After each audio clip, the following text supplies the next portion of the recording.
નમસ્કાર વિદ્યાર્થી મિત્રો, કૃષ્ણા ક્રિએશનમાં આપનું સ્વાગત છે। કંડક્ટર ભરતી માટે અગત્યના એમસીક્યુઝ।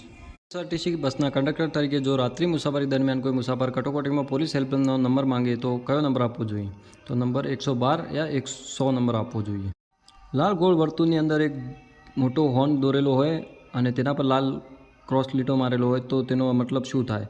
તો અહીંયા હોર્ન વગાડવો નહીં। વાહનના ટાયરમાં હવા ઓછી હોય તો વાહન ચલાવવાને શું નુકસાન થાય?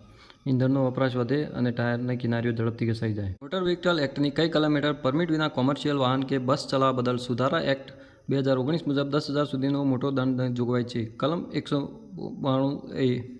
ત્રિકોણની અંદર એક જાડો એરો સીધો જતો હોય અને તેને કાટખૂણે ડાબી અને જમણી બાજુથી બંને નાના એરો મળતા હોય તે શું સૂચવે છે? જવાબ છે આગળ રસ્તા પર ચોકડી છે।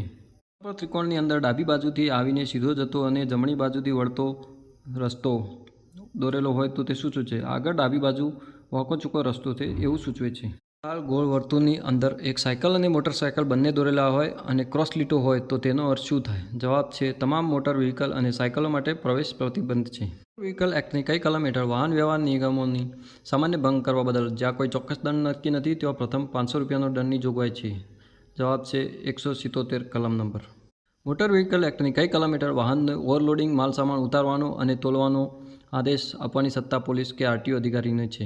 કલમ નંબર 114। રસ્તા પર દોરેલી લાઇનિંગમાં તૂટક સફેદ લાઇન હોય તો તેનો અર્થ શું થાય? જવાબ છે જો રસ્તો સુરક્ષિત અને ખાલી હોય તો સાવચેતીપૂર્વક લેન બદલી શકો અને ઓવરટેક પણ કરી શકાય છે। ટ્રાફિક ચિહ્નોમાં લાલ ગોળ વર્તુળની અંદર એક એરો ઉપર જતો હોય અને તેની બાજુમાં લાલ રંગનો નાનો એરો નીચે આવતો હોય તો તેનો મતલબ શું હોય? જવાબ છે સામે આવતા ટ્રાફિકને પ્રથમ અગ્રતા આપો। કંડક્ટર ભરતીના આ મહત્ત્વના એમસીક્યુ જોવા માટે ચેનલને સબસ્ક્રાઈબ કરો।